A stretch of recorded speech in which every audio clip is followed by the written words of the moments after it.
جو ہے صرف دلچسپی کی خاطر یہ بحثیں جاری ہوتی ہیں.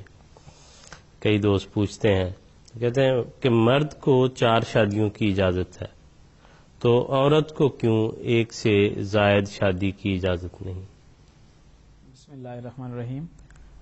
اب اسلام کا ہر حکم بہرحال اپنے اندر ایک حکمت اور کوئی نہ کوئی وجہ ضرور رکھتا ہے، کیونکہ خدا تعالیٰ نے انسان کو پیدا کیا، خدا تعالیٰ اس کی ضروریات کو بہتر سمجھتا ہے، اور جو خالق ہے وہی اپنی تخلیق کے متعلق بتا سکتا ہے کہ کون سی چیز اس کے لیے مفید ہے اور کون سی چیز اس کے لیے مفید نہیں ہے.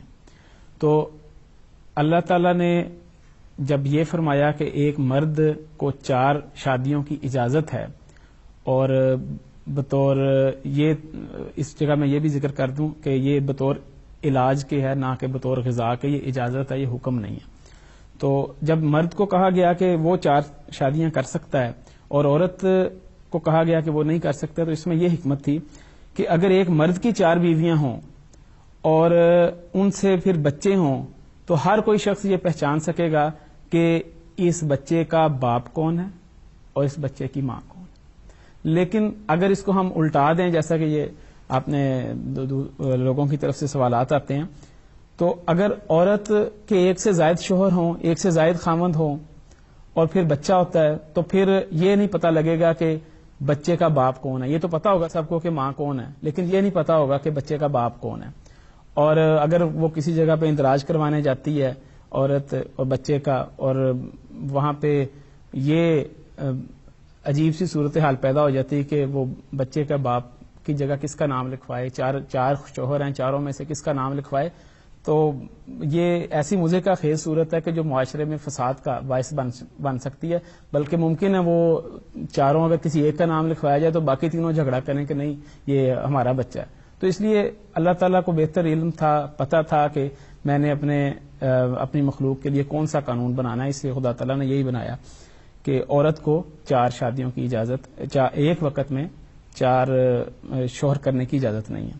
پھر ایک اور بات بھی ہے کہ اگر وہ بچے جن کے باپ کا پتہ نہ ہو، اگر ایسی صورتحال پیدا ہو جاتی ہے اور اسی کشمکش میں رہتے ہیں کہ باپ اصلی کون ہے، تو ایسے بچوں کے متعلق ماہر نفسیات بھی یہ کہتے ہیں کہ وہ بچپن میں ایک ذہنی مریض کی صورت ان کی اختیار کر لیتے ہیں، اور بجائے اس کے کہ معاشرے کا کوئی مفید وجود بنے، وہ معاشرے پر ایک بوجھ بن جاتے ہیں. تو بلکہ یہاں پہ میں یہ بھی عرض کر دوں کہ بعض لوگ اس حکمت کو غلط ثابت کرنے کے لیے یہ کہتے ہیں کہ ڈی این اے ٹیسٹ ہو جاتا ہے، ڈی این اے ٹیسٹ کے ذریعے سے پتہ لگ سکتا ہے کہ کون اصل باپ ہے اور کون ماں ہے. یہ تو بات ٹھیک ہے ان کی کہ ڈی این اے ٹیسٹ کے ذریعے سے پتہ لگ سکتا ہے، اگرچہ ابھی تک یہ نہیں پتا کہ 100% پتہ لگتا ہے یا اس میں کچھ نہ کچھ کمی ہوتی ہے. لیکن اگر پتہ لگ بھی جاتا ہو تو یہ تو طریقہ آج سے 40-50 سال قبل ایجاد ہوا ہے، اس سے پہلے تو یہ نہیں تھا. اور اسلام ایک ایسا مذہب ہے جو یونیورسل ہے، جس نے تمام دنیا کے لیے قانون بنانا ہے.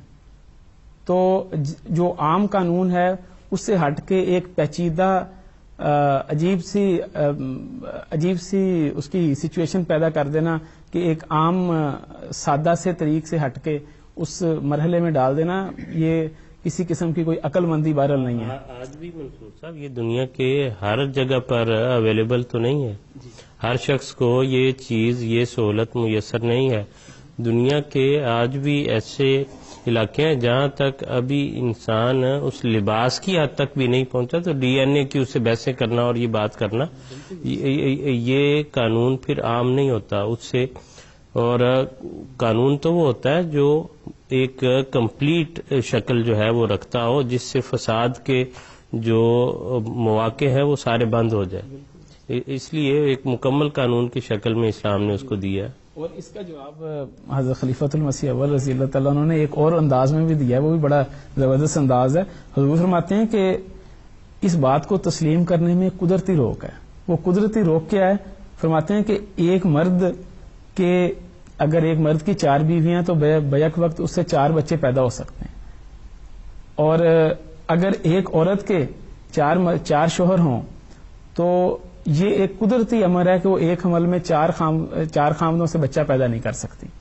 تو یہ حضور نے ایک خاص زاویے سے اس کو بیان فرمایا کہ قدرتی جو قانون ہے وہ بھی اس بات کی تائید کر رہا ہے کہ یہ ممکن نہیں ہے اس طرح سے. اور شادی کا بنیادی مقصد تو اللہ تعالیٰ نے یہ بتایا کہ اس سے جو ہے انسانی نسل کی افزائش ہو، بقائے نسل کے لیے. بالکل. تو ایک جو ہے عمل چلے ایک خاوند سے ٹھہر گیا، باقی جو ہے ان کو وہ مرحلہ آنے تک 4 سال لگیں گے اگر جو باقی باری باری وہ اس طرح. اور پھر بھی نہیں کہ عورت نے اس کا وضع عمل ہوگا، بچے کو دودھ پلانا ہے، اس کی پرورش کرنی ہے، تو اس لیے یہ سلسلہ جو ہے کہاں دور چلا جاتا ہے، یہ ممکنات میں سے نہیں ہے یا فساد کا باعث ہے یہ بھی. اور ایک اور بات اس میں دیکھیں کہ اللہ تعالیٰ نے فرمایا کہ الرجال قوامون علی النساء. جی بالکل. اگر 4 مرد وہاں پہ 4 کے 4 قوام بیٹھے ہوں تو آپ سچویشن دیکھیں کہ اس بیچاری عورت کا کیا حال ہوگا، اور وہ وہاں پہ اور مردوں کی قوامیت کہاں جائے گی، اور عورت وہ اس وقت کس کی بات مانے گی، کس کو وہ رد کرے گی، اور اس کے گھر کی سچویشن کیا بنے گی. یہ بڑی آپ نے یہ ہم بات کی ہے کہ دیکھیں ساری دنیا میں ایک اسلام کا تو یہ واضح، جیسے آپ نے یہ آیت پڑھی کہ مردوں کو ایک عوام کی حیثیت حاصل ہے، گھر کے سربراہ کی حیثیت حاصل ہے. باقی دنیا میں بھی دیکھیں تو اسی طرح ہے، ساری دنیا میں وہ اس کا مذہب کو چھوڑ کے بھی کہ مرد جو ہے وہ بہرحال گھر کے سربراہ کی حیثیت رکھتا ہے کہ جو حتمی طور پہ فیصلے کرنا، وہ معاملات کو لے کے چلنا، ذمہ داریاں اٹھانا، یہ اس کا کام ہے. اب جہاں پر 4 مرد جو ہیں وہ اس حیثیت سے کہ وہ اتھارٹی رکھتے ہیں، وہاں پر وہ جمع ہوں اور ہر ایک جو ہے اپنی جگہ ایک برابر کا حق رکھتا اس عورت پر حکم دینے کا یا اس کو کوئی بات کہنے کا، بات منوانے کا. فرض کریں ایک کہتا ہے میرے ساتھ سفر پر چلو، دوسرا کہتا ہے نہیں میں نے گھر میں رہنا ہے، تیسرا کہتا ہے نہیں جی میرا تو ابھی دل کر ہے تم فلاں چیز پکا دو مجھے جو ہے فوری طور پہ. تو یہ سارے جو جہاں پر کسی قدر بھی حاکمیت کا تعلق آئے گا، اگر اس میں شراکت یوں ہو جائے تو وہ فساد برپا ہوتا ہے. قرآن کریم میں ایک بڑی وسیع تناظر میں ایک اللہ تعالیٰ نے بات بیان کی ہے کہ اگر ایک سے زیادہ الہ ہوتے زمین میں لفاسد ہوتا تو ان میں جو ہے وہ فساد برپا ہو جاتا. وہ ہر ایک جو ہے اپنی اپنی ملکیت کو علیحدہ لے جانے کی کوشش کرتا. تو اس لیے یہ چیزیں طبی طور پر ہمیں نظر آتا ہے قدرتی طور پر کہ یہ معاشرے کا حصہ بن نہیں سکتی. جو شادی کے نتیجے میں ایک عمدہ گھر کا ماحول پیدا ہوتا ہے، اگر یہ اجازت روا رکھی جاتی تو وہ اچھے ماحول کے بجائے خرابیاں زیادہ پیدا کرتا ہے. اور جو شادی کی قرآن کریم نے جو اس کی حکمتیں بیان کی ہیں اس میں ایک یسکن الیہا، جو مرد ہے وہ سکون حاصل کرے. اور اس میں صرف مرد کے سکون کی بات نہیں، عورت کو بھی سکون ملتا ہے اسی لیے. تو آپ دیکھیں کہ اگر اس قسم کی سچویشن پیدا ہو کینچا تانی والی، تو اس میں تو سکون والی تو کوئی بات ہی نہیں ہے، درمیان میں رہ جاتی ہے. اور وہ تو ہر وقت جو ہے وہ لڑائی جھگڑے کی اور اس طرح کی صورت ہوگی. یہ منصور صاحب بیان فرما رہے تھے. جی میں عرض کرتا ہوں، یہ تو ماشاءاللہ زبردست سارے پوائنٹ نکل آئے کہ معاشرے کا امن اور سکون جو ہے وہ برباد ہو جاتا ہے. تو اسی کی تائید میں یہ لے کر آؤں گا کہ اگر اسٹیٹسٹکلی مطلب اعداد و شمار کے لحاظ سے اگر دیکھا جائے تو اعداد و شمار کے لحاظ سے یہ بھی ایک مکمل سائنس ہے. اس کے مطابق بھی جو عورتوں کی تعداد ہے وہ مردوں سے زیادہ ہے اور مردوں کی تعداد کم ہے. اگر اس کو قابل عمل اس طریقے سے ہم بنا سکتے ہیں، یو کے کی مثال صرف میں دوں گا کہ 10 لاکھ عورتیں مردوں سے زیادہ ہیں. اب یہاں پہ یہ قانون تو لگ سکتا ہے کہ ایک مرد 4 شادیاں کر لیں، یہ قانون تو لاگو ہو سکتا ہے، لیکن یہ قانون لاگو کیا ہی نہیں جا سکتا کہ ایک عورت جو ہے وہ 4 مرد کر لے. اور پھر دنیا میں ایسے انقلابات آتے رہتے ہیں کہ بعض اوقات جنگیں ہوتی ہیں یا حالات خراب ہوتے ہیں ملکوں کے، تو اس صورت میں مرد عموماً جنگ پر چلے جاتے ہیں یا جنگوں میں مارے جاتے ہیں، ہلاک ہو جاتے ہیں. اس صورت میں عورتیں ہی عورتیں رہ جاتی ہیں. تو اسلام کا جو یہ حکم ہے کہ ایک مرد 4 شادیوں کی اجازت ہے، اس میں یہ بھی بڑی حکمت ہے کہ جنگی دنوں میں جب ایسے حالات پیدا ہوں تو جب عورتیں رہ جائیں تو پھر ایک مرد 1 سے زائد شادیاں کر لے تاکہ معاشرے کا امن اور سکون برباد نہ ہو اور وہ قائم رہے.